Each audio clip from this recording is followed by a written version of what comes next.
Okay, if everybody could get their coffees, grab a seat. We have lots of space up front. Justin tells me that he has a lot to cover in the next 50 minutes. So I'm going to keep my introduction of Justin super short, just to say that he's, for those of you who are not part of FES, Justin Farrell is an assistant professor here at the school. And if you look on his CV, he's widely published in a variety of venues, ranging from nature, climate change, and PNAS to more social science, humanistic journals. He most recently just won a very prestigious NSF career grant for his work. And I'll just leave it at that. Justin, take it away. Thank you. Can you all hear me? Test, good. Thank you, Karen. Yeah, I have a lot to cover today, but I can't believe it's already my 5th year at FES. I don't know. Last time I gave a formal talk was my job talk, so this is a little less stressful than that one. But I've really come to love FES. It's obviously a unique place. I was going to tell you a little story to demonstrate that. My first year, I was meeting with the master's student about her project, and she came in my office, and we were talking, and she about her project, and she reached into her backpack. I thought she was getting a notebook to take out notes, and she pulled out a dead bird. And I was like, okay, where have I chosen to work? But that, I think, is one of the really neat things also about FES. And apparently she wanted to preserve it, to put it in the Peabody. I don't know if Dave's here, but it was a robin, so I don't know if that's worthy of the Peabody, but I don't know. I'm a social scientist. So with a talk like this, there's kind of 2 ways you can go. You can try to dig into one article or one book chapter, or you can try to really give a sense of the whole research program, and I'm going to do the latter. I'm going to try to do that, and that's why I was grateful for this short introduction. Broadly construed, my research is really split into 2 different parts, focused on engaging what I think are 2 of the most pressing problems in our society today. So I'm going to talk a little bit about what they are, and then how my work interfaces with those issues. The first is scientific misinformation, or just misinformation in general, really. And that's, as I'll note, tied to political polarization in lots of different ways. Second is wealth inequality. And these social problems definitely have overlaps, but most of my work examines them separately. And I'm going to start with misinformation here. So what is it? Misinformation is false or inaccurate information that is often intended to deceive. So false or inaccurate information that's often intended to deceive. So we're obviously living in a time that is deeply polarized, and the deliberate spread of misinformation is one root cause of polarization. And second point here is that it may not come to a surprise to you all, broad societal impacts. It undermines public understanding of science, erodes basic trust in research findings, it stalls evidence-based policymaking, and it can really create widespread polarization in the public. Not to mention, it obviously threatens, in the U.S., our democracy, our elections, these sorts of things.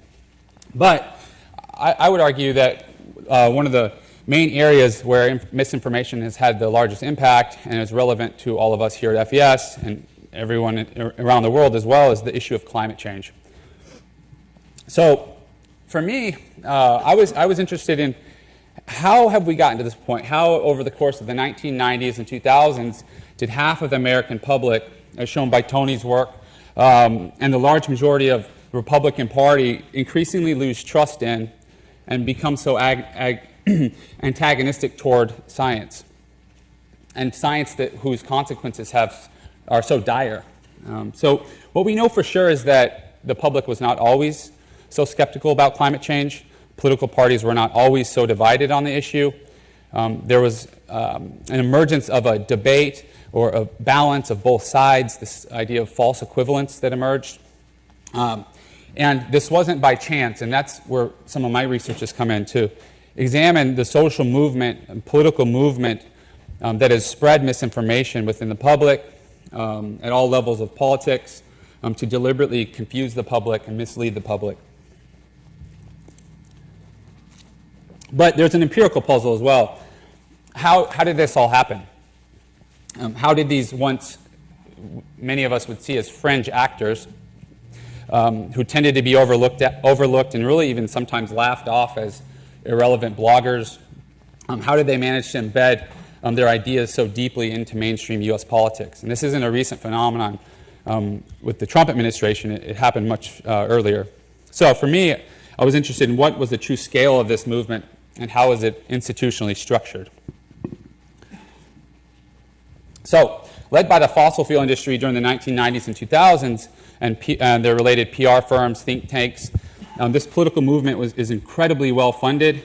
Its research just recently actually showed that more than $2 billion was spent on lobbying by many of these actors between 2000 and 2016 alone.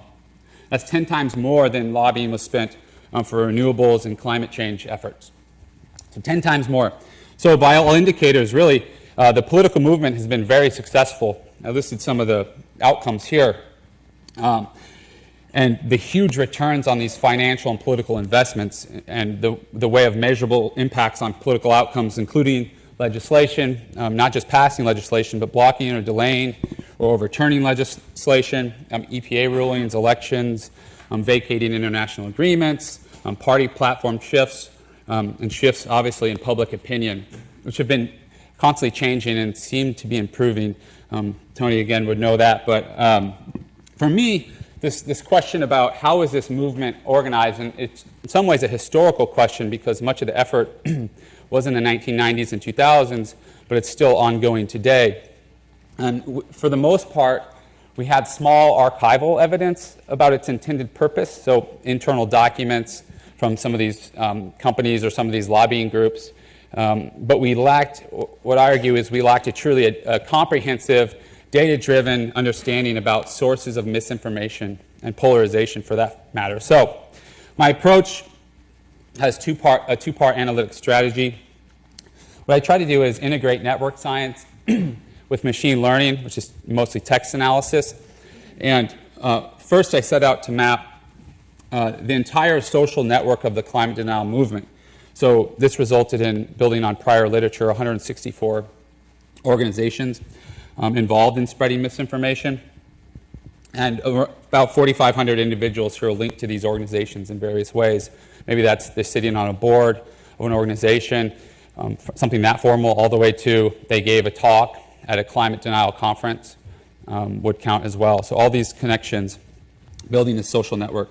And secondly, I collected IRS data about whether or not they had received funding from industry organizations known to be involved in climate denial. So funding is a really key part for me.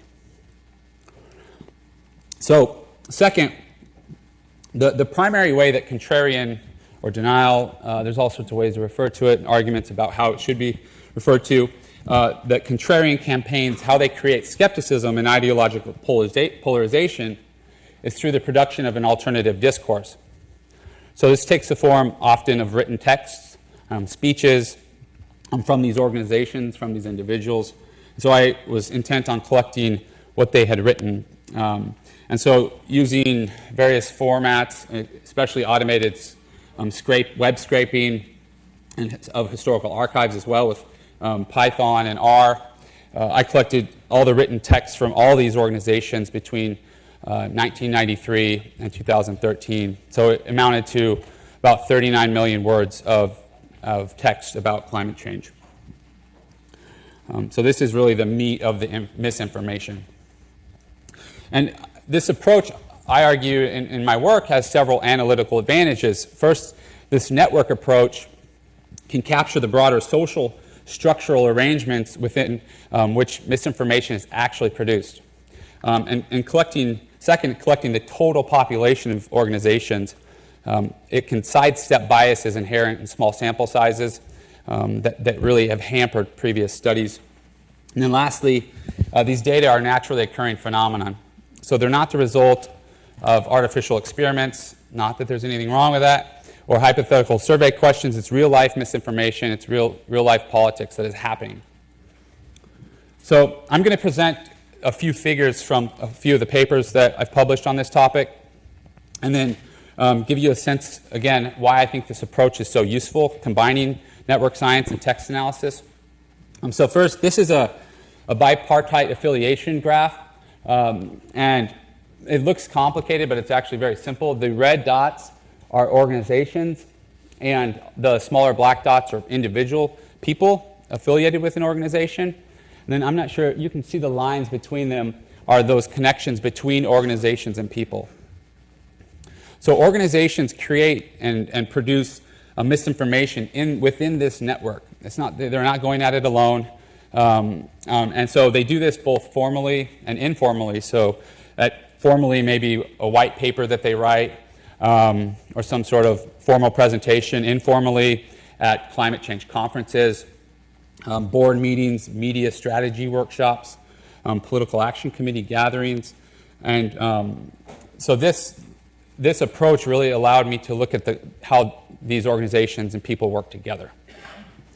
And not shown here, I have regression analyses in most of these papers that I can isolate individual impacts. And corporate funding is always a very important factor. That may come as no surprise to some of you.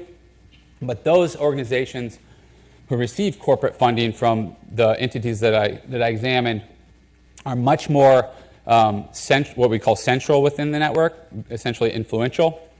They have more connections.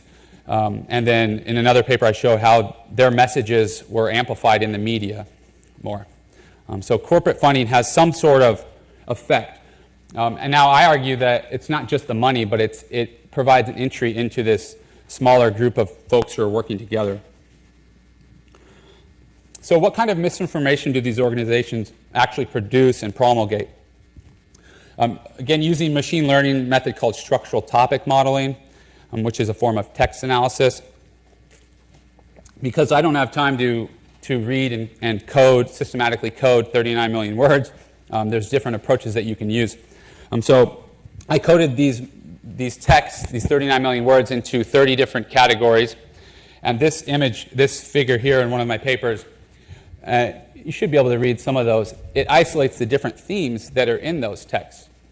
And the cool thing about this approach is that you can examine which themes occur within a text together. And these colored boxes here were added later, so just to highlight different themes that these topics cluster into. So scientific evidence is one down here, debating those, like climate change is a long-term cycle, or maybe it's happening, but it's not anthropogenic, or there are a lot of arguments that more CO2 is actually good. There's actually an organization called CO2 is Good. And it's funny, but it has an impact. So the one in yellow is public knowledge and the role of news media. Al Gore makes an appearance. The third is more just federal and state level bureaucratic politics, economic development, presidential politics. And then the last one at the top is the energy industry concerns. And alarm really about the economic or political costs of climate change policy. So these four clusters provide a really comprehensive picture of what climate change misinformation looks like in this 20-year span. And then also how the themes are grouped together into different texts. I have a new paper that I'm really excited about that examines the spread of scientific misinformation within American philanthropy, like mainstream American philanthropy. So not just focusing on the fossil fuel industry or certain think tanks, but broadening out a little bit. And this is really a terrible slide. If my student made a slide like this, I would probably have them delete it. But I'm trying to, this is from the image from the paper that shows a really neat approach that available with natural language processing, where I had this list of people and organizations that I mentioned earlier, about 4,500 people, 164 organizations. Then I collected a massive amount of text from philanthropy organizations. And I wanted to know, are people from this denial or contrarian network, were they showing up more over time in philanthropy? Essentially, are they having an influence? So I collected texts. I collected event lists. So if they would hold these annual events, these philanthropy roundtable events that were really large events, I'd get the list of attendees, like who's speaking at these events, and then examined whether or not the names from my list were showing up over time, if that makes sense. So the answer is yes, they were.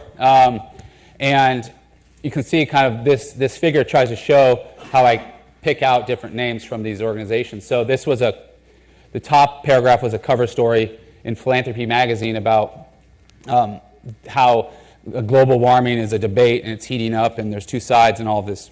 And you can see over time how a lot of these actors over here, again, start to have an influence, which then impacts dollars given, impacts public discourse, public thinking on the issue.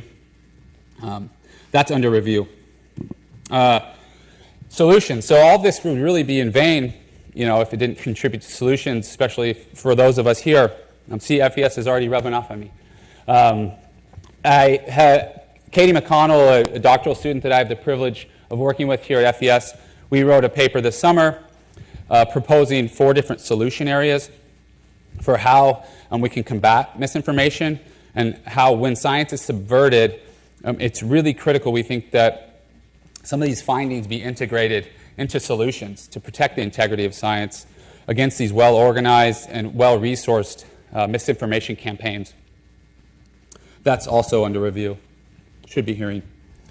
Okay. All right, good. I have plenty of time. So that's kind of the one area of research that I'm constantly kind of working on, and especially relative to some of the data science that I'm doing. But I wanted to move from one uplifting social problem to another. This is the second half of my research program, which mostly includes my new book. And I'm going to spend the rest of my time talking about this. I want to definitely leave time for questions. So first I'm going to situate it within my book, within the larger context of the ongoing social scientific study of wealth inequality in the U.S. So we often hear the words wealth inequality or income inequality thrown around in the media and public discourse. And for those unaware, over the last several decades in the U.S., there's been a massive concentration of wealth at the very top. So this chart here shows changes over time between 1963 on the distribution of wealth, not of income, of wealth. Wealth is assets, income, savings, minus debt, so not just your income. As you can see on the top here, it shows the year. And then on the far right, there's like the 90th percentile, so that'd be the top 10%, or the 95th, and then the 99th, the top 1%. And you can see how much wealth is being accumulated over time. It's relatively flat in 1963. So a little pop quiz. The wealthiest, and if you were in my class, you can't answer this. The wealthiest 1% of households own more wealth than the bottom blank percent combined. Somebody guess. 50? 80? You're pessimistic. That's 90. Yeah. I won't go into the causes of this shift, but it did not, again, happen by chance, and there's a lot of really great work on this, even here at Yale, in the political science department. So that these gains at the top are also not spread evenly across different groups, especially when we consider how they break down by race, ethnicity. So on the left, you can compare white and black over time. Whites enjoy a much steeper wealth curve over the same time period. And then on the right, comparing whites, non-Hispanic whites, to Hispanics over time. And again, you can see how these gains were not evenly distributed. So with all of that in mind, I want to make an important point that has really motivated the writing of this book within the context of wealth inequality in the U.S. Within most social sciences, including the study of the environment, there's a tendency, a historical tendency, and for good reason, to research and write about poverty rather than wealth, to shine a light on those at the bottom rather than those at the bottom of the socioeconomic ladder, rather than those at the top, to document cases of extreme inequality rather than extreme social advantage. And so over the years, social scientists and many journalists have done just this and done it really well, looking at all sorts of different issues, from underserved communities, exploited communities. And this literature really remains integral to understanding the causes and consequences of inequality and the systemic struggles people face, and we need more of it. But I really think that there's a gaping hole that still remains, that we really know little about the flip side of economic hardship, that namely the lives and experiences of those at rarefied heights who sit atop the socioeconomic strata. And so they're not exposed to inequality and harm at the same rates as others, obviously, but their involvement in these processes is just as important, given their economic, cultural, and political power. So this is really what motivated this project. So further, when it comes to the relationship between wealth and environment, we again know very little. There's just really very little research, especially on the ultra-wealthy. Does anybody have any ideas, again, if you're in class, you can answer about why that's the case, why there's basically no research on the ultra-wealthy? Yeah. So what? They're not funding it, yeah. Yale funds it, so it's kind of like... they're hard to access. So, very hard to access. So most of our contemporary understanding relies on macro-level national economic trends, like I just showed. And again, while we need those can sterilize us and distance us from actual experiences of people, the actual lives they live, how they think, what they assume social life and economic life should be like, what kind of, I'll get to some of the research questions, but if we don't really have a scientific understanding, a social scientific understanding, then we rely on stereotypes of the rich, especially. Oversimplify their lives, mask complexity. And so I've really tried to approach this in the way of trying to understand them from a scientific point of view, fighting off a lot of those stereotypes that a lot of us have, and some are true. So, Billionaire Wilderness is the title of my new book that takes on this topic. It's the product of 4 years of research with the ultra-wealthy. It offers what I think is kind of an unprecedented look into the world of the ultra-wealthy, focused on their relationship to the natural world. And more specifically, I focus on how they use nature to resolve key predicaments in their lives, and I'll get to that. So I'm really focused on how wealth and nature more broadly intersect in America, especially given the concentration of wealth that we just saw. So as I mentioned kind of at the beginning, there's no way I'm trying to get through a lot of content and present 350 pages in 20 minutes. I'm going to present a few of the main themes and the findings, and really focus too on the data that I collected and the main themes that came from that. So the research took place in Teton County, Wyoming, and a little bit in Big Sky and Bozeman, Montana. Has anybody been to Teton County? Wow. Okay. Great.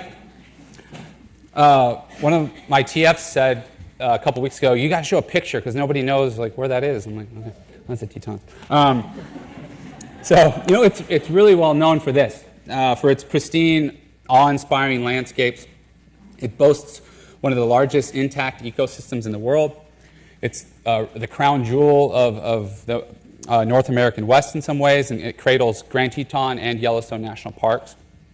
But what most people don't know about this area is that the grandeur of its scenery is matched by what I think is an awe-inspiring concentration of wealth and a canyon-sized gap between the rich and the poor. It's the richest county per capita income in the nation.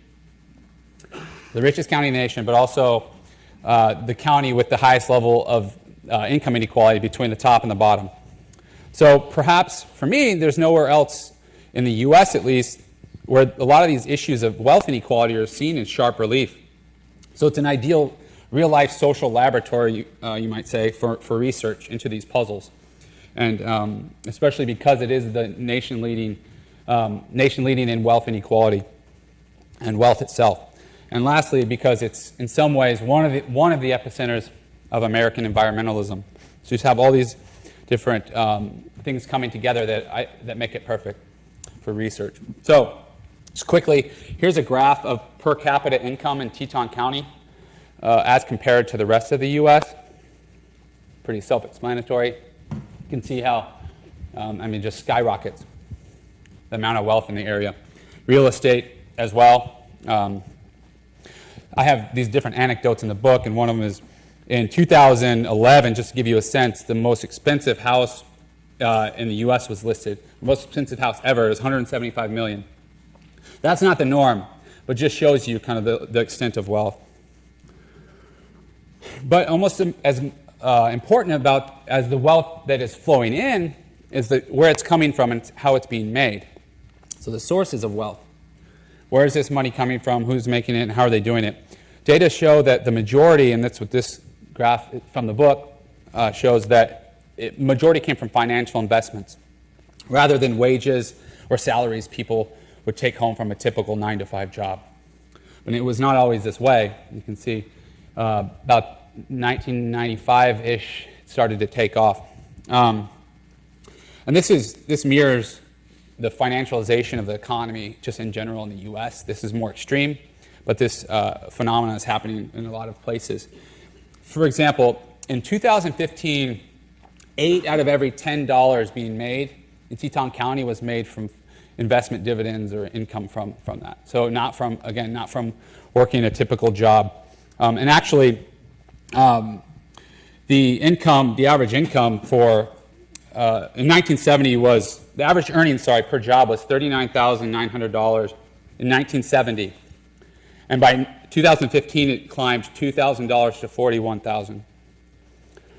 So it's just a stagnation, really, for folks who are working typical jobs, many of them in the services industry or in construction, these sorts of things. Meanwhile, real estate prices have skyrocketed. And we've seen some of these same dynamics, and maybe many of you are thinking like San Francisco, Seattle, Denver, Portland. I'm sure there's other places on the East Coast as well, where a lot of these same dynamics are happening. So I try to tie, in the conclusion of the book, some of my findings to what's going on in these other larger cities. So, one of the most important questions in doing any sort of research, so what? Why does this matter? Why should we be interested in this area, or really this issue at all?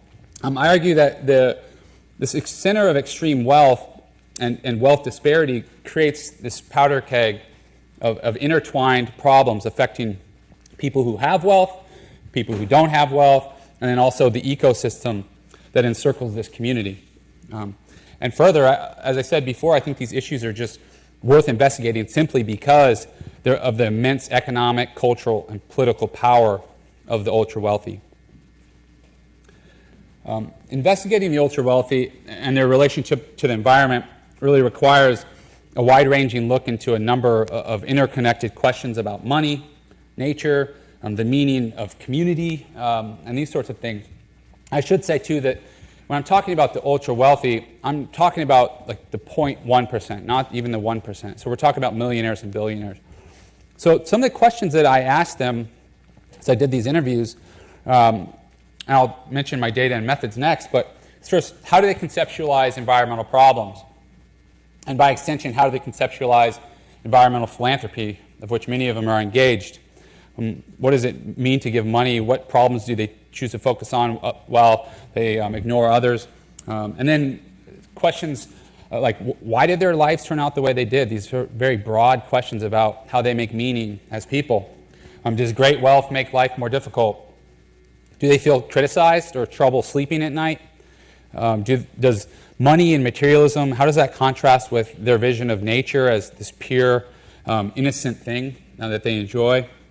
And then, again, questions about how they define community.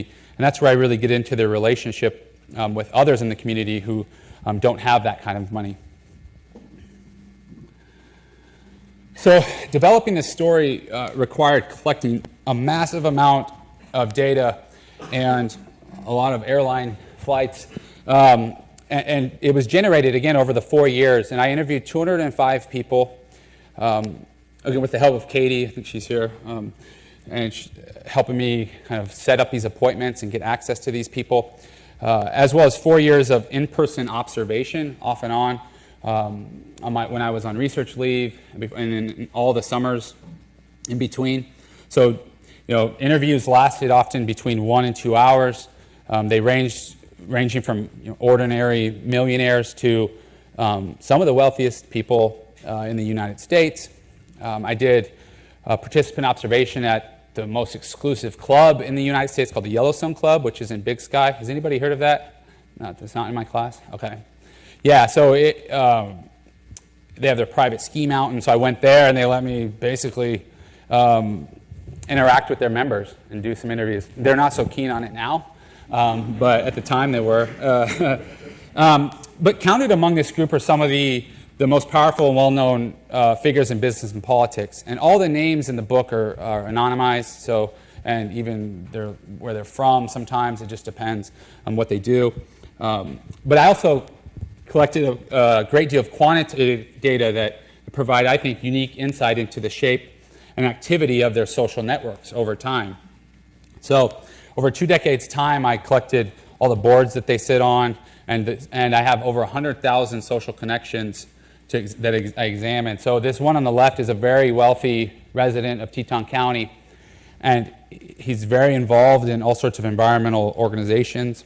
And I compare that in the book to the head of this organization that works with the immigrant community and their social connections, and essentially predict kind of the outcomes of why environmental philanthropy is such a big deal there, and why they attract so many wealthy people and all the power and influence that comes with it. This is a graph of the connections between all the different organizations, the nonprofit organizations, and their level of, calculate their level of influence through a measure called betweenness centrality in the network. Can kind of give you a sense of that to go with the interviews, to go with the observation, which are much more difficult and time-consuming to collect.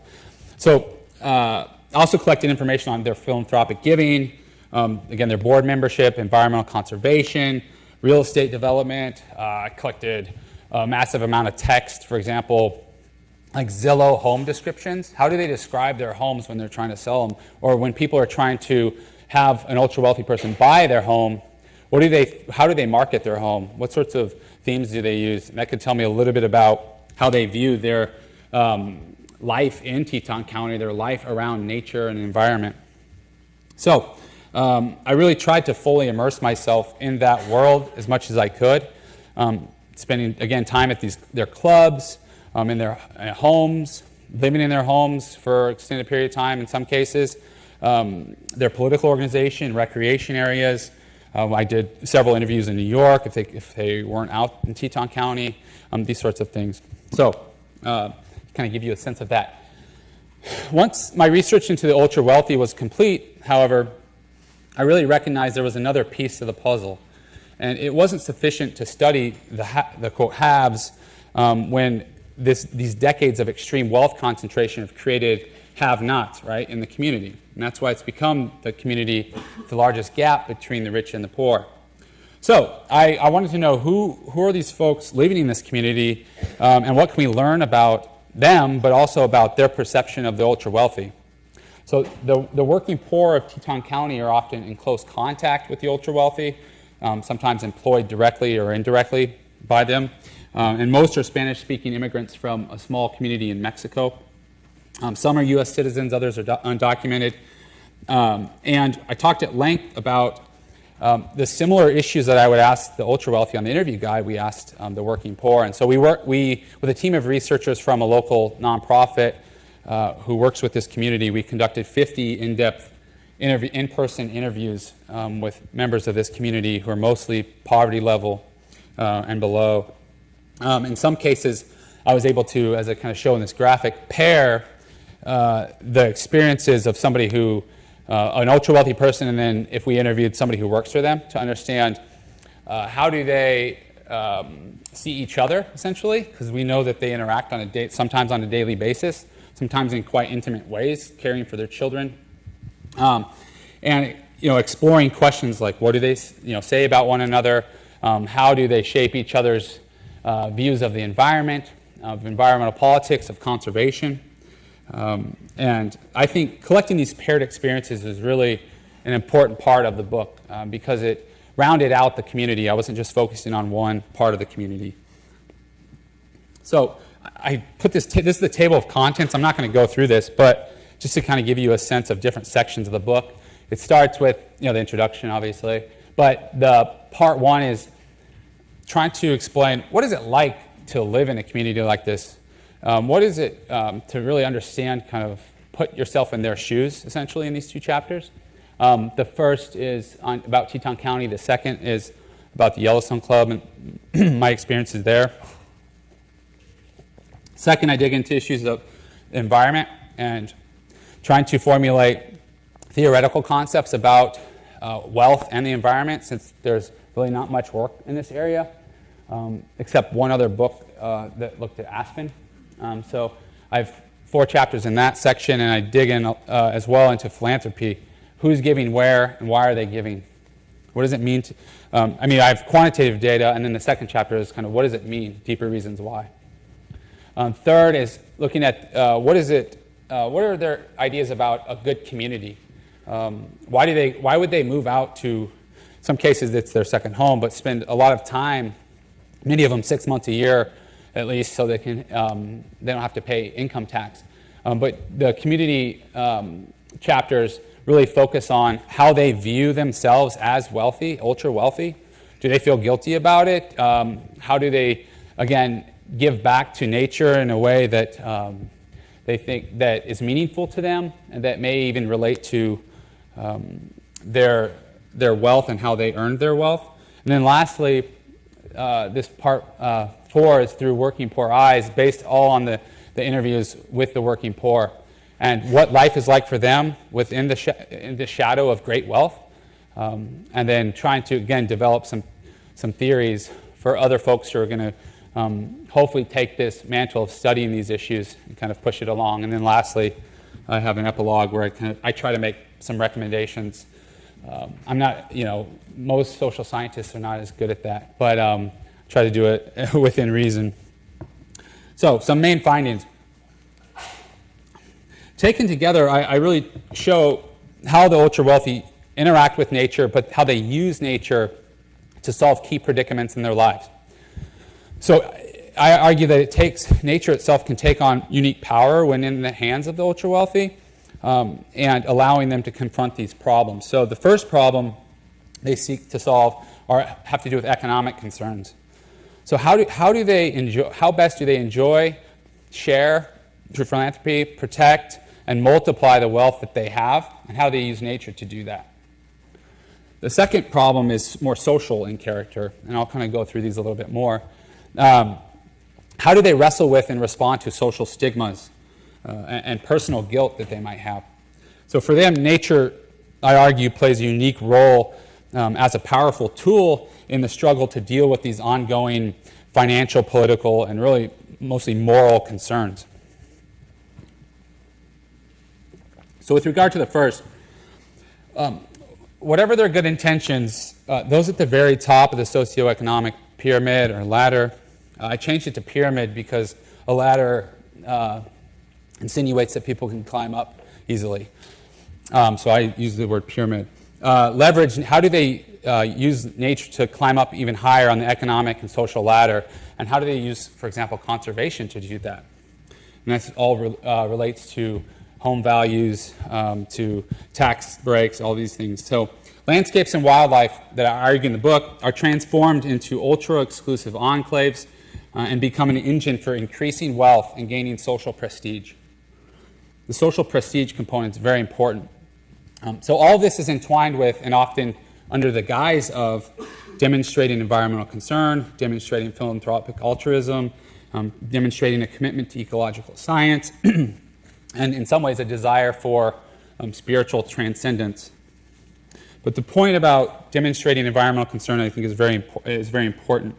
And second, to the social and the moral concerns, they're often burdened by these social stigmas through the media, popular stereotypes. So what I found, which really surprised me, was that the ultra-wealthy use nature, and especially rural people, as a vehicle for for personal transformation. And I know that may sound odd, but going out to Wyoming, going to Teton County, they create versions of themselves that they see as more authentic, more virtuous, more community-minded, a life of simplicity, and they model this striving for personal transformation to overcome these social stigmas on the idea of the working poor in rural, outdoors-oriented places like Wyoming. So people who, despite their low status careers or lack of material comfort, they seem free from the snares of wealth and power, and they live a life of noble contentment and authenticity, pastoral simplicity, community cohesion, and connectedness to nature.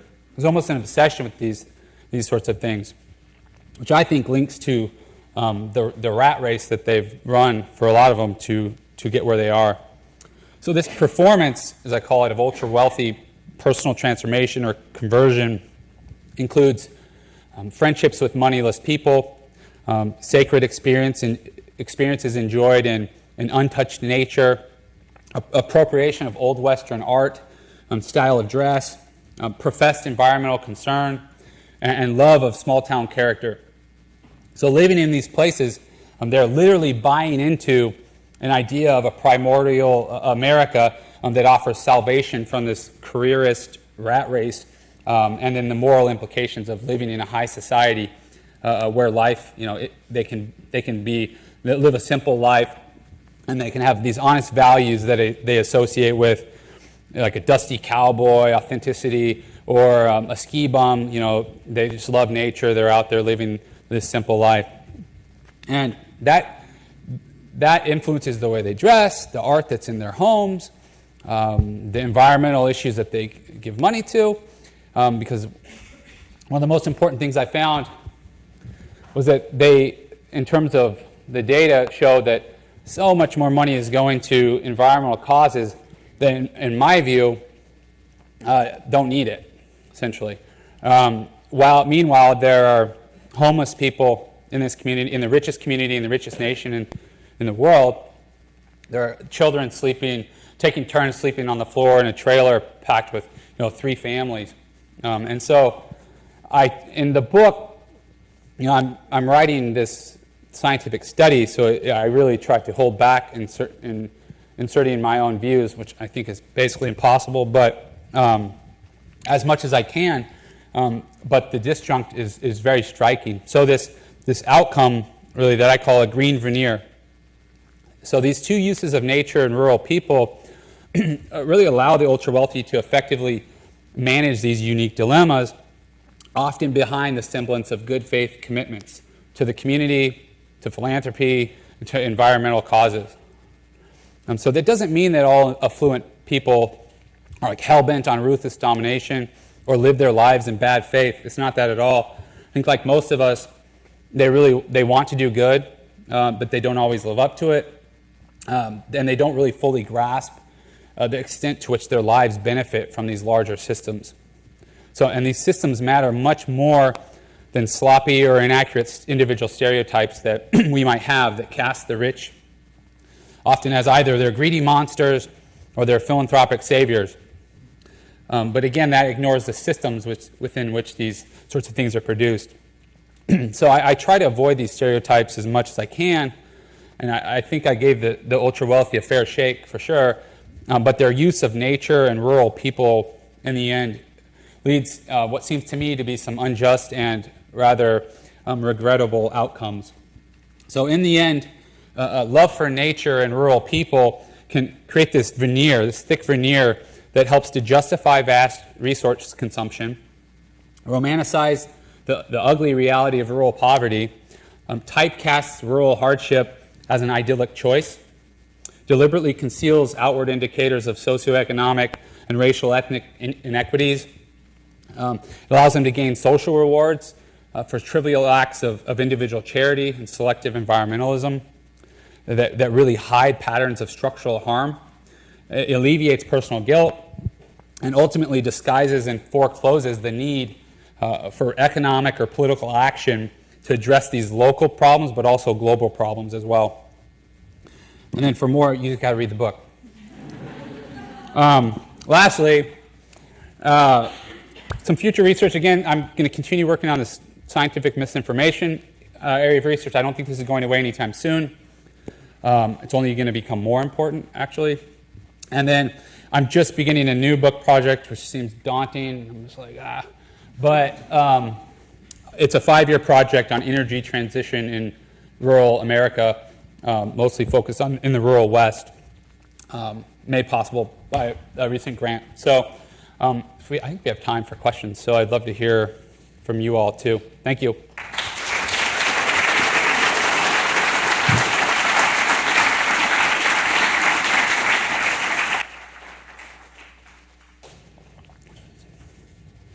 Thanks, Justin. Yeah. I'm looking forward to reading the book. Great, yeah.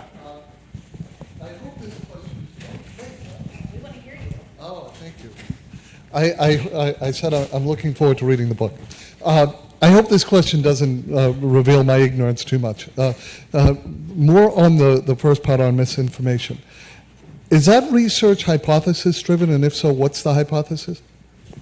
Yeah, I would say the 2 papers that I presented just recently are hypothesis driven, but in a hypothesis that hadn't been tested with data at the scale that I think it needed to be.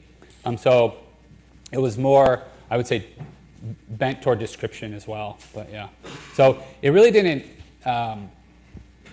shock anybody in terms of the findings, but it was the scale of this campaign was kind of the main finding, I suppose. What was the hypothesis? Whether essentially focus on the impact of corporate funding and the scale of the impact, and the hypothesis was that it had an impact, and it did, yeah. Yeah. Has the community, the wealthy community in Teton had any sort of like community discussion? Oh, sorry. Has the ultra wealthy community in Teton like had any organized community discussion as a result of your book? So the book isn't out yet. There will be. It's kind of like so. I took my field course out to. We went to Teton County. We also went to the Wind River Indian Reservation. Went to the natural gas fields out there. But we did spend one day in Jackson Hole, and I gave this talk at this conference for these nonprofits, and there were quite a few wealthy people there. I mean, part of it is they don't think too much about these issues. Like a lot of us just kind of take for granted these systems in which we live, right? And so they're no different.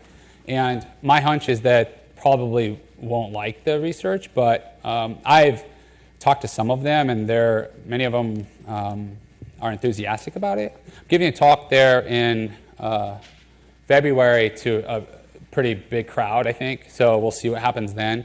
I gave a talk 3 weeks ago to the Princeton Club of Jackson Hole, which was interesting, because one of the people that was really gracious and let us live in his garage for a few months is a Princeton person. So, but yeah, overall it's kind of mixed, but honestly, that's just sort of, I'll let that happen because I just tried to do the research as best as I could. Yeah. Hi. Just a question. You mentioned that there was a lot of donations to organizations that you felt didn't need it. Can you give a quick indication of which kind of environmental organizations were receiving funds that didn't necessarily need them? And of the people that you talked to, was anyone aware or interested in the idea of effective altruism, like a very quantitative approach to philanthropy, and what the benefits are, like per dollar donated? Right. Thanks. So the organizations that receive the most are the Land Trust, Jackson Hole Land Trust. In Teton County, in that area, 3% of the land is privately held. So the rest is held by the federal government. So there's not much land to conserve. Of that 3%, most of it's been conserved.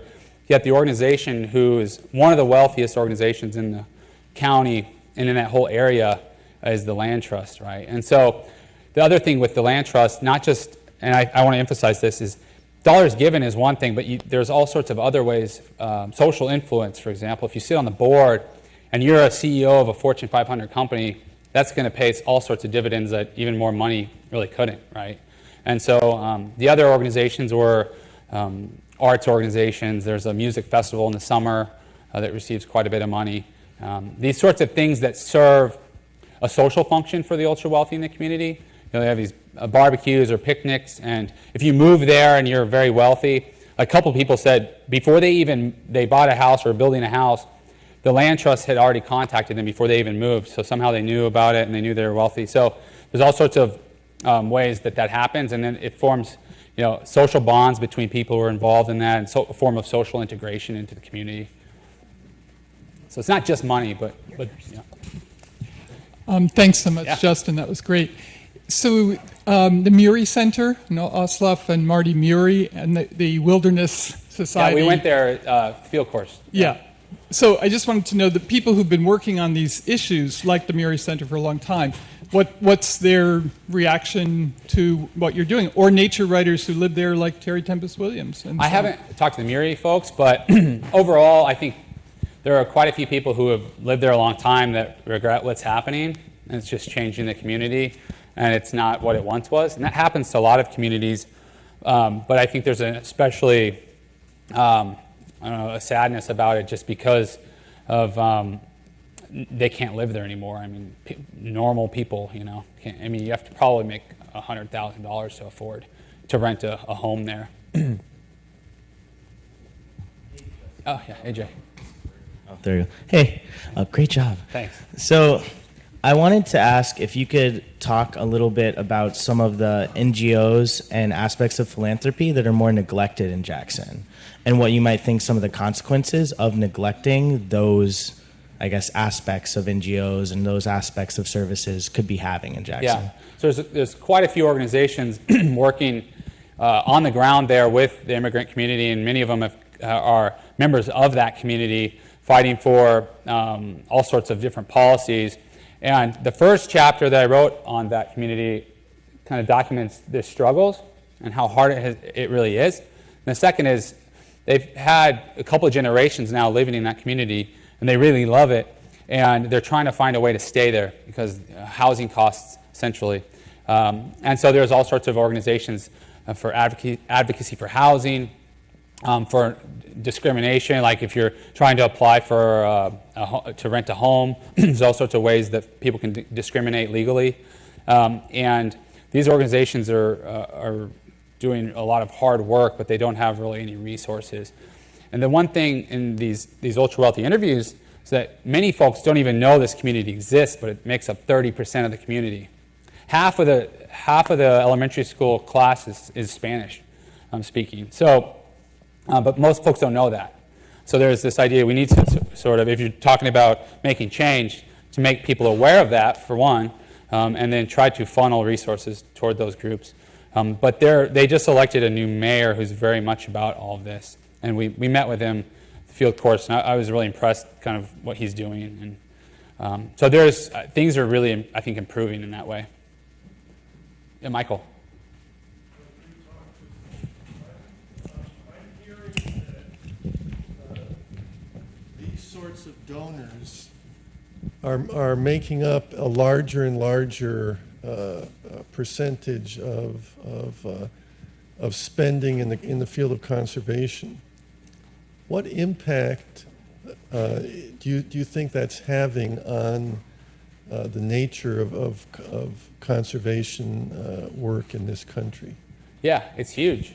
You know, the title of my book, Billionaire Wilderness, could refer to the title of the other work, too, on misinformation, because it really comes down to funding.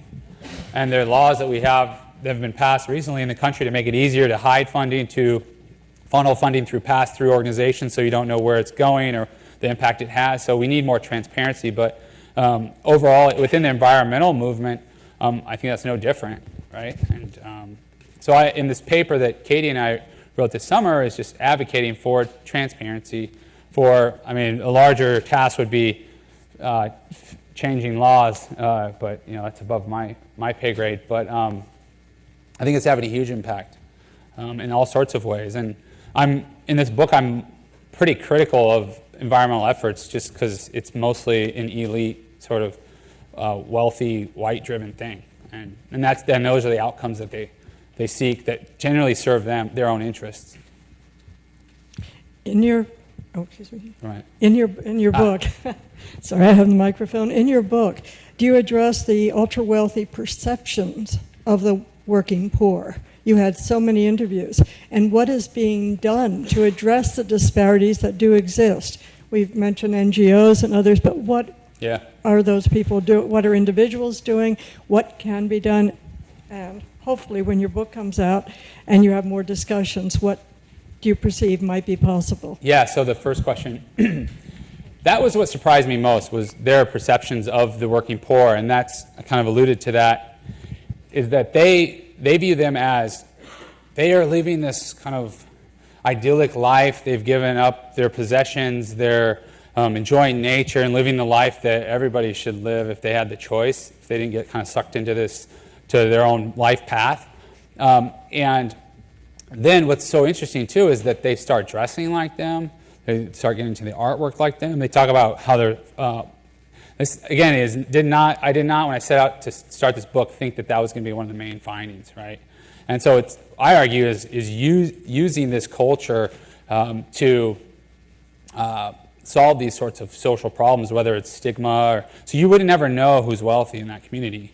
And they constantly say you could be sitting in a coffee shop next to a billionaire and you wouldn't know it because he's just a humble he's not working class, but appears that way and wants to appear that way, right?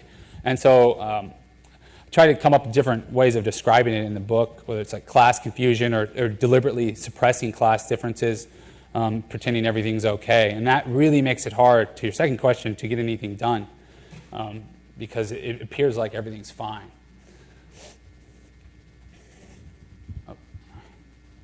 Michelle? Thank you so much for this great talk and this really important work.